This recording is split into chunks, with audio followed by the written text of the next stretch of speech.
and welcome everybody. My name is Sam and this is By Hook or By Needles, and today is another one of those not top 10, it's not even a top 10, is it? It's a variety of patterns that might inspire you. Now before I go on, some people seem to think that I own all these patterns.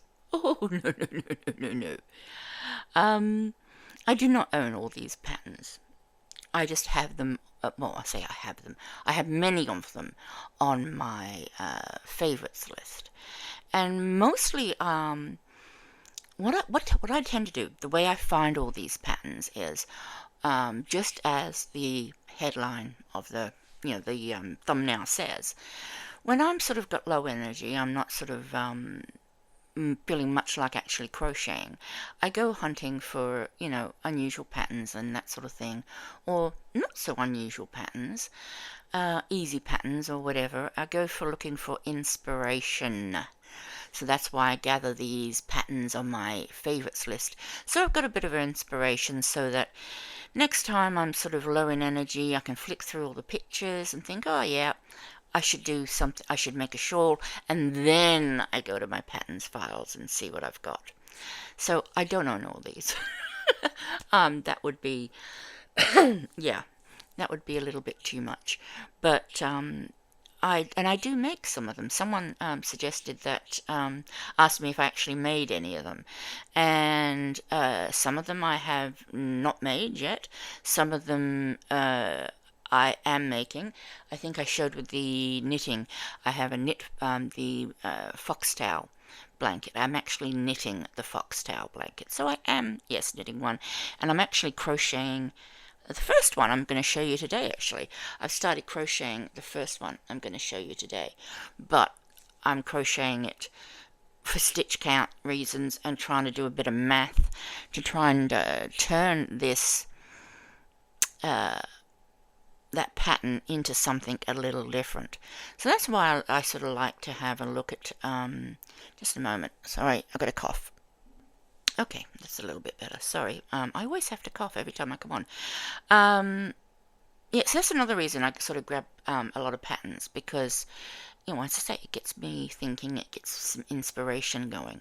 So, although I've got that pattern and I have started it, and I've got this lovely Halloweeny sort of colorway from Hobie, I'm not actually going to be creating it completely. Well, I am making the shawl, but I'm not making it as it is said to be made, if that makes any sense at all.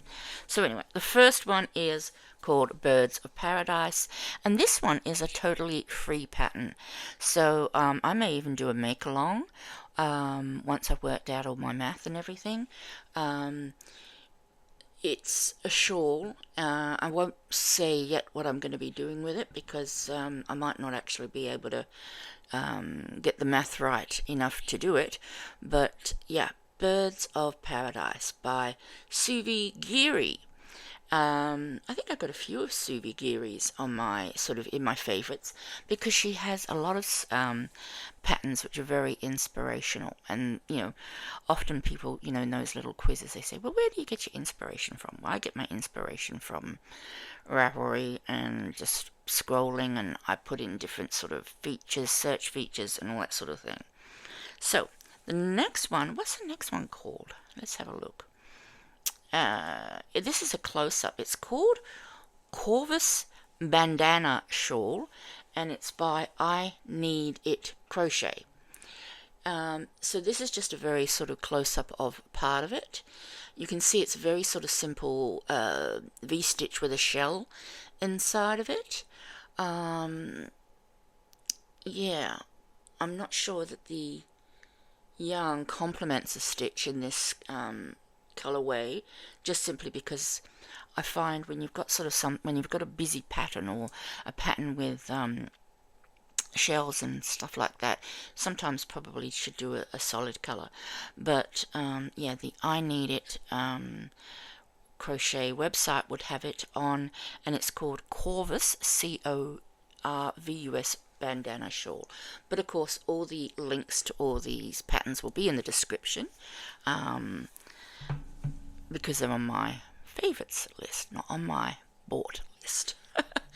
Oh, now this one. Oh, this one is really, there is a lot of patterns that this person does that are just amazing. Now, I think her, yeah, she's called Yaga Yaga, that's Y-A-G-A, Y-A-G-A, homemade, but her name is Joanna Sitskalvik. Yeah, her name's Joanna. Very talented. She makes some really beautiful crochet designs, and this one's actually called Act 2, so that sort of does imply that there is an Act 1, which I believe there is, but yeah, that's another beautiful one as well, in case you're looking for inspiration. I think I might have another one or two of hers on here. Now this one's a really, really easy one. It is called the Camilla Shawl, and as you can see, it is just plain, looks like double crochets with a nice pretty edging on it with I presume a camellia flower in the point, or in the center point there of the shawl. So yeah,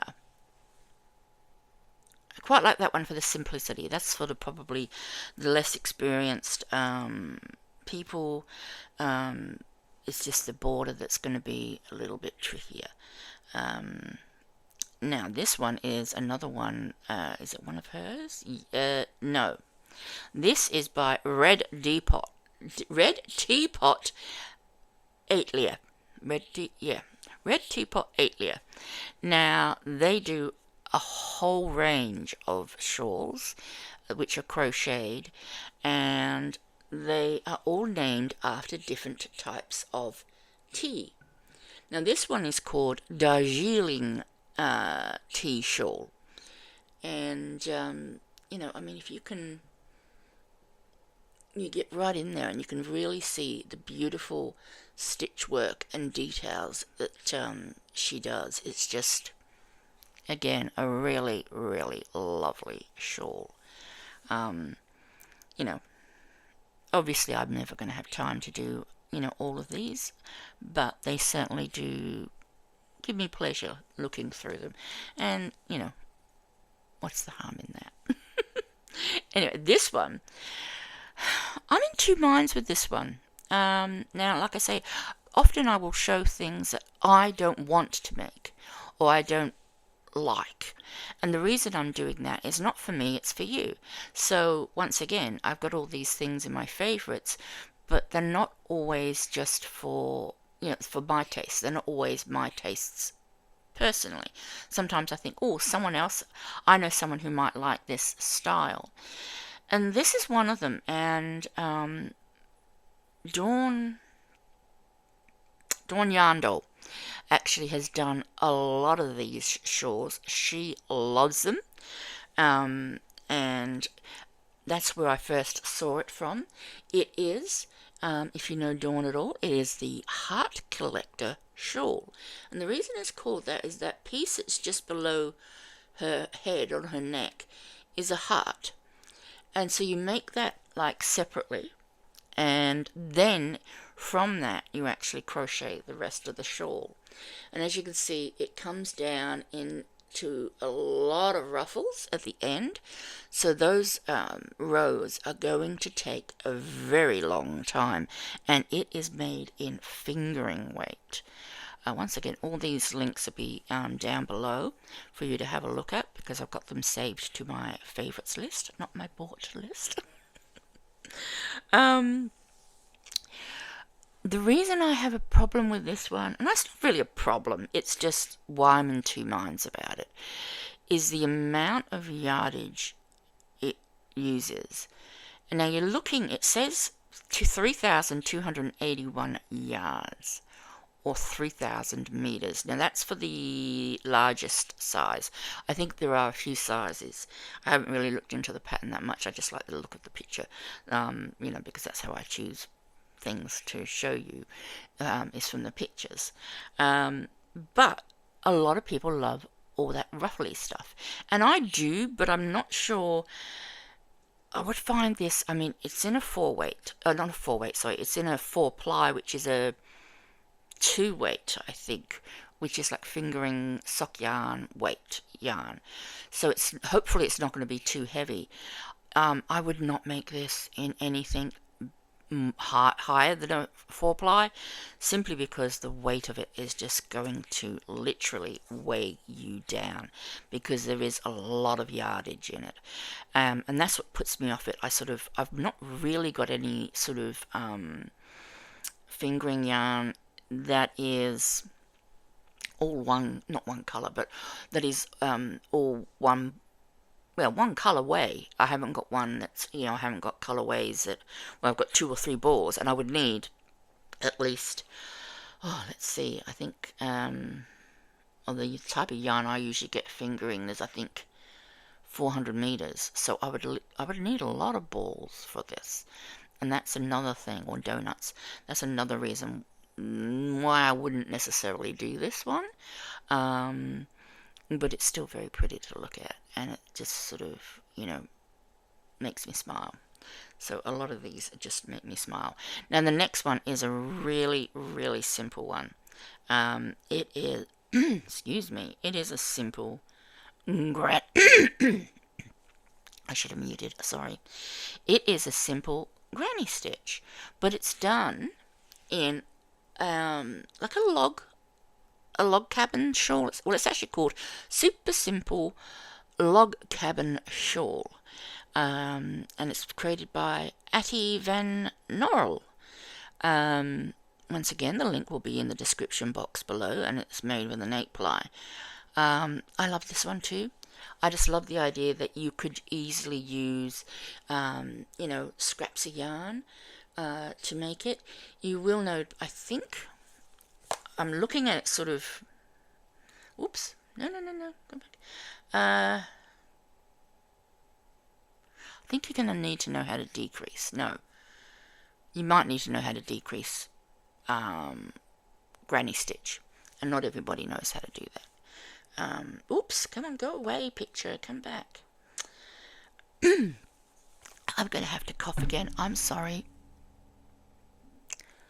Doesn't she look so real? I was just looking. Does she not look like completely and totally zen? Yes, you are. And there's big tufts of fur where she's been attacking her brother, or her brother's been attacking her. Let's face it, they attack each other. Now, this is from Joanna Yaga Yaga again, and this is another one which is just absolutely gorgeous. And this is another one which is a volume 2, which indicates there's a volume 1 somewhere around. It's called Novela Volume 2. And I think, can you see the detail? It's really hard to see all the details, obviously, in these. But if you go to the links I provided below, you can have a look at these and be absolutely amazed by the beauty of the stitch work. And that's another reason why I have all these patterns in my favorites list, or on my wish list, or whatever. Quite often I just love to look, I admire these people's talent for doing stuff, and I sort of look at some of these and I think, oh, I'd really want to do that, but I'm not sure if I've got the talent to do it. And you could see that, Novela Volume 2. I have to find Novella number 1. I don't even know if there is one. But once again, most of hers, I think, are done in light fingering, which is even possibly a sport weight? No, sport weight is thicker than that. The sport weight is a 5-ply, I think. But it is once again, I think you'll agree, absolutely gorgeous. And when I look at it, it inspires me to pick up the hook. Not necessarily to do that, maybe to do something else, but it still inspires me to pick up a hook. And that's why I have these there. You don't necessarily have to do the patterns. Sometimes just looking at the patterns inspires you to want to make something. And that's what I do on my low energy, tired days. Now, this one is another one by Subi Giri. I mentioned at the beginning, because I'm actually making one of theirs. And this is another free pattern. She does free patterns, and I love this one. To me, now this is called Deco Sunburst Shawl. Now you can see the sunburst, and some people might say that these are like the rays of sun, but when I look at it, I almost see a city landscape, not landscape, horizon, like a skyscrapers. And I know it's probably not, it's meant to be the rays of the sun, but I look at it and I see skyscrapers, I see a city line, free. Once again, that one is Deco Sunburst Shawl, listed down below. Hopefully I will put them in order. If I haven't got them in order, yeah, we make mistakes, don't we? Sometimes we put things in the wrong order, or we don't, whatever. Now this one. This looks more like a scarf, but it is listed as a shawl. And I would probably go a little bit wider than this if I were going to make it. But this is, let's get the name. This is called, and I think I liked it because of the name as well. And I don't know why I went for it because of the name. But it's called Mrs. Fezziwig, a crocheted advent wrap.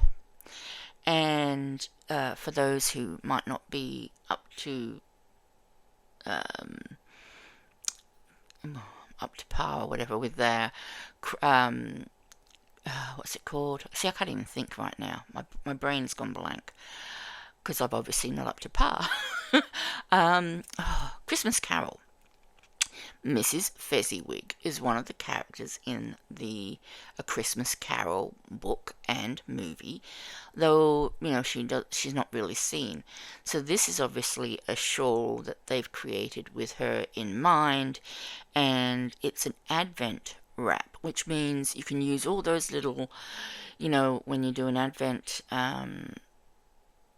wrap, you get all the advent colors, and they're usually only 15-20 gram skeins or hanks or balls or whatever it is you get.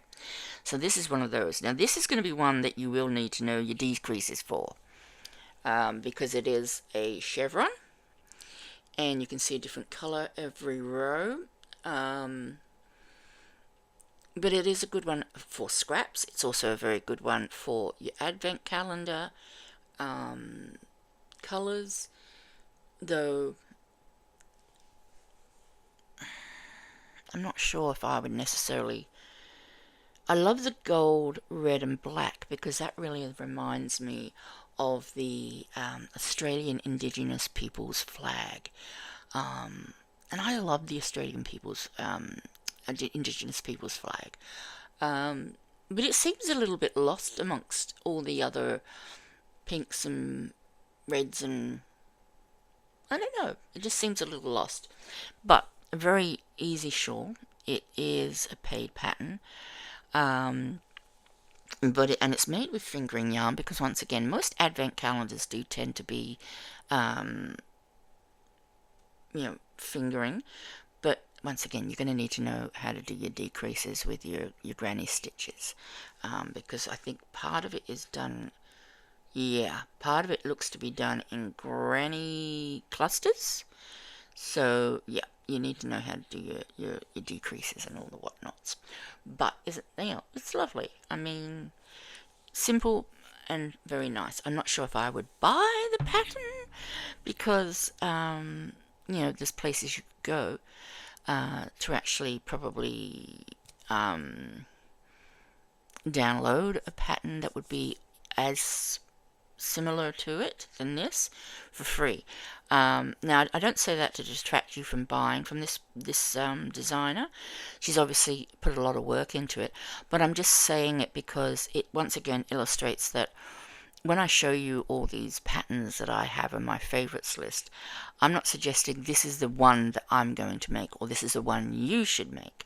I'm showing you a variety so you can have a look, and then, once again, it inspires you to go out and look for something of your own inspiration or desire. And, it's $12 Australian for the last pattern. That's out of my price range for something that is relatively easy to do. If you know how to do your granny stitch clusters and you know how to decrease them, you're going to be fine, because you need to decrease in the valleys and then increase in the peaks. It is just a chevron. It has alternate rows where there are not granny clusters, but yeah, so but seeing this reminds me that there are other patterns out there that are very similar, just as pretty, that I could just as easily pick up for free or do or whatever.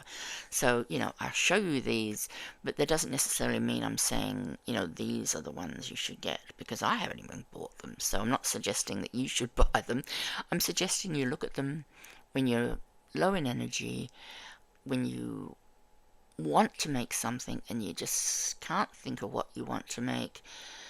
Hopefully one of these pretty pictures will make you go, oh, I could do something like that, or I have got a pattern like that. I'll grab that pattern out and use that. So yeah, I have a lot of pictures of a lot of patterns. I have a lot of patterns on my Ravelry. And I go through phases. Sometimes I'll go through phases where I'll put loads and loads of scarves or something in my Ravelry, and then I go off scarves and I'll look at something else. But they're there just to inspire me and remind me that I liked this style, and then perhaps to do something along those lines, which I have done in the past. But anyway, yep. So I don't own them all. If I had enough money, I probably would own them all, because I love to support as many designers out there as I can, because I don't think we do support designers anywhere near as enough as we should do. So yep, so that's the lot today. There is have I already done it? No, I haven't. There should be a knitted shawl. Let me just check my files. I think I've got 10. Yeah, I've got 10 knitted shawl patterns that is upcoming soon. So I will be showing you those at a future date. Maybe not that far away, but hopefully, once again, it'll just inspire you as to what is available out there too. A lot of us just do knit and pearl, or with crochet we might just do half double crochets, which is my favorite, and they can be very great things to make, easy, but after a while I get bored with the same stitch. So that's why I like to sort of mix it up a little bit with these sorts of things. So I don't think, sometimes you're just not necessarily always aware of what's out there, like those interlocking crochet blankets I showed you, that one I wanted to do, which has the 4 seasons, and the cat sitting out looking at a tree which has got 4 seasons on the tree. That's in another video going back. Crochet. She's having a grumble. I don't know if you could hear that or not. Mosaic just amazes me, and I just love looking at all the mosaics, and I'm hoping you're enjoying looking at what I'm showing you. I'll be honest, I've had a bit of negativity about the patterns I'm showing, and that's why I'm sort of trying to explain that, I have no intention of doing any or half of these or most of these, the idea is to try and inspire you and give you encouragement to do stuff that might challenge you or that you might never have thought of to do. So until next time, take care. Thank you for watching. I really do appreciate it. Don't forget your thummies, and bye for now.